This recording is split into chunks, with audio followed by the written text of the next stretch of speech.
Alright guys, on my way to work today, I was thinking about what the hell would our favorite crazy little sinners do if they were in the real world. And sadly, yes, I came up with some sort of job that each and every one of them would do if they were here. Could it be a Formula One race car driver, or maybe even just your basic garbage man? After this, maybe even you will think about what your favorite sinner would be doing in the real world, so let us know. And without further ado, let's get into this. So guys, I decided to do this list in no particular order whatsoever, and that means first up, we're just going to throw Rodya in here. You know, Canto 2's disappointment and everything.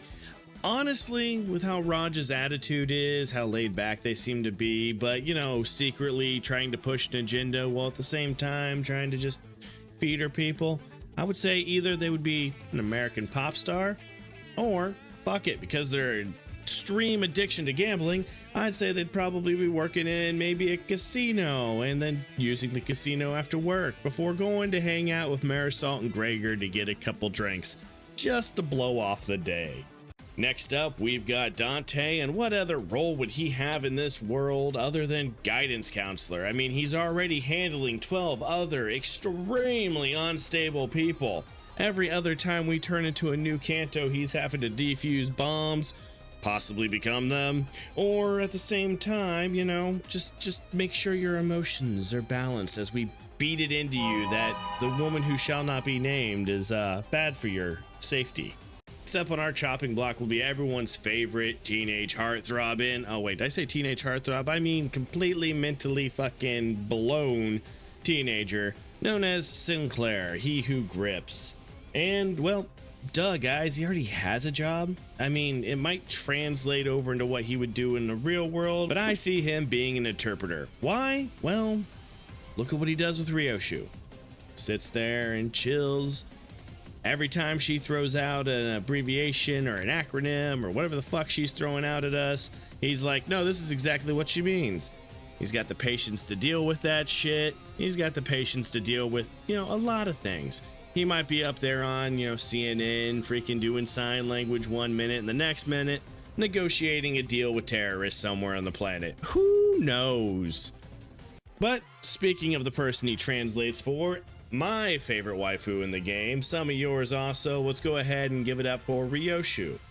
And what job could you give someone as crazy as Ryoshu? You know, honestly, I could see her doing what she does in the book she's based off of. I know it's not her, I know it's a dude, but whatever. But Ryoshu would probably be, you know, a murderer, mass murderer, you know, completely Dexter style murderer. 1 second, stabbing you in the back, next second, painting a nice pretty picture of you and selling it on eBay or Etsy or whatever. Self-employed artist, secondarily murderer, and then maybe, just maybe, become one of those people that come in and clean up the murder scene after, because let's face it, after your painting sells, they're never going to find your body. We go from probably the most psychotic person, if they were in the real world, to maybe the most well put together in Faust. With her high intellect and her ability to know anything, even if she doesn't know what it is, she would be a perfect fit for intelligence agencies like the CIA, Mossad, KGB, you know, just Faust sitting there going, I know exactly what that guy is going to do. I'm going to go make sure I defuse the bomb that they decided to put over in that one place over there. Okay, it's already taken care of. Oh, someone's going to poison a water supply. I got this. I'm thinking James Bond with boobs, you know? A little bit of a, you know, a little bit of a more of a white-haired situation going than even the more modern version of Bond, but, you know, still, high intelligence agency. But, and also she's smart enough not to say, my name's Bond, James Bond. So, you know, she got that going for her. We go from the cool-headed and collected Faust over to our boy Heathcliff, and considering I just finished his Canto, he is obviously a daydreaming kind of guy, always in love, lovesick puppy, whatever you want to say. But personally, I would see him working next to Shaun after the zombie apocalypse and Shaun of the Dead at some kind of electronics store. Piece of equipment ain't working properly, he goes in with that baseball bat and poof, just like you know the scene. It's right here. Fucking everyone's favorite scene from this movie. And, you know, he's only doing this job because he wants to be able to, you know, afford his time or have enough free time to hang out with Catherine. But if she's not in our world, you know what? He's just gonna go find a mirror to jump in. Fuck it, he's gone. Then we've got Don Q. You know, the arguably craziest person in the group, but with her extreme love for justice, I see her being a cop. Specifically, SWAT, like in the movie SWAT with Colin Farrell. Or maybe, like, and hear me out, because this is like the weird trend, like, twist in the whole fucking list. Maybe, just maybe, she'd be like that super hyperactive car salesman whose attitude is so infectious and somehow always makes you believe that, yeah, I could use this Hummer, Ferrari, Porsche, whatever I can't afford. She fucking got me to buy it somehow. And now I'm in massive debt and there's no way in hell I can pay this payment. But she got the sell, damn it. We go from probably the craziest to definitely one of the two most laid back. And we'll put those two back to back. Fuck it. First up, though, is Gregor.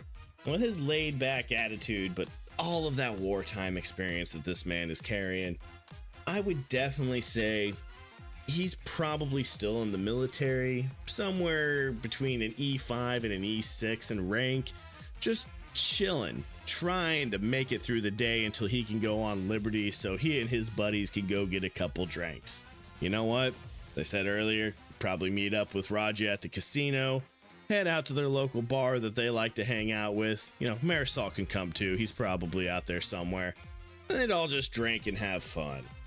But that leads us straight into our next most laid-back character in Hog Luls, man. And with his aloof nature, at least up to the part of the story that I'm in right now, he might just be the perfect stoner tech guy, startup bro vibes. That's what I'm getting from him, honestly. Like, he's the kind of guy who he'd probably be working at some dead-end job, you know, like McDonald's, but he's going to tell you, bro, man, no, I got this awesome idea. We can sell coins on the internet and make a killing off of it. We'll call it coinstock.com, man. And fucking somehow you believe him, but he's never gonna fucking make it. He's sleeping on his mom's couch or his best friend's couch. He's just chilling with you. And that's how I see Hog Luls, you know? He's this chill fucking bro dude. Yeah, he's the femboy in the group, but we all know that dude who looks better in a dress than in a pair of jeans somehow. It just doesn't make any fucking sense. And that's who Hog Luls is. We've gone on an entire roller coaster from crazy people, intelligent people, well laid out people, but now we've got an intelligent, well laid out person in Yi Sang. With his insane, intense fucking looking for other worlds inside of his mirrors, what's to stop him from looking for other worlds inside of our own world? And as such, NASA would be the perfect fit for Yi Sang.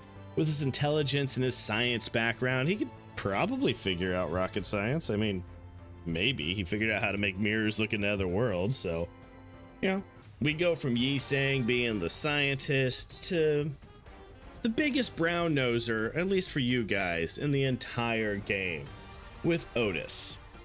And while she's second in command of the Sinners, I believe that she's got the drive to take over if Virgil would let her. And as such, with that particular drive and ambition, I could see one of three locations for her to land.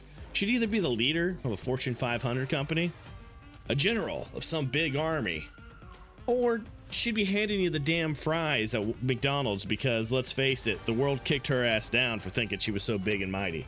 Tends to happen to way too many people who go and get a bachelor's degree in underwater chicken wrestling or some fucking weird shit. So, you know, whatever. We go from second in command to the true master of everybody's heart in Moresalt. And sadly, Moresalt's kind of a follower. Like, he is a badass. Everyone loves him. Follows orders to a T. No one has a problem with him.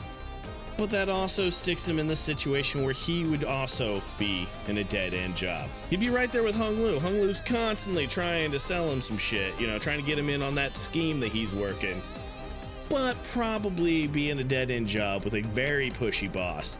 However, he would still show a bit of his wild side, only away from work. Like, we know Moresalt knows how to party, he said so himself. But if he's not in a dead-end job, I can also see him being in like the mafia as an enforcer, because he does like to take orders after all. But regardless, he might even be working as a bouncer for the mafia at the casino that Rodya works at, and then him and Gregor can go get drinks after work.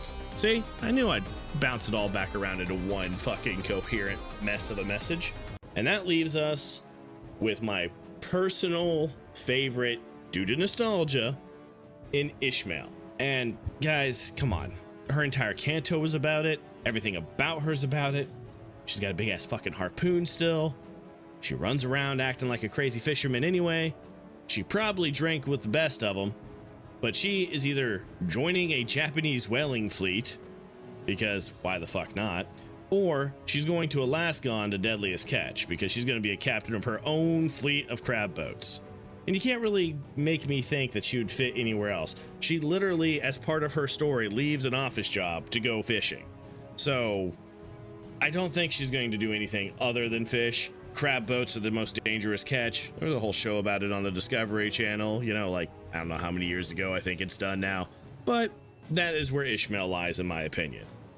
Well, guys, that's going to be the video. Don't forget to give it a like, subscribe if you haven't already. We've got new merch up. It's in the store on the channel. It'll also be linked in the description below. Hopefully you all had a wonderful time with this. Join our Discord if you want to do that, or become a member just to help out the channel a little bit. And remember, guys, like always, be good to each other. See you in the next video. Peace.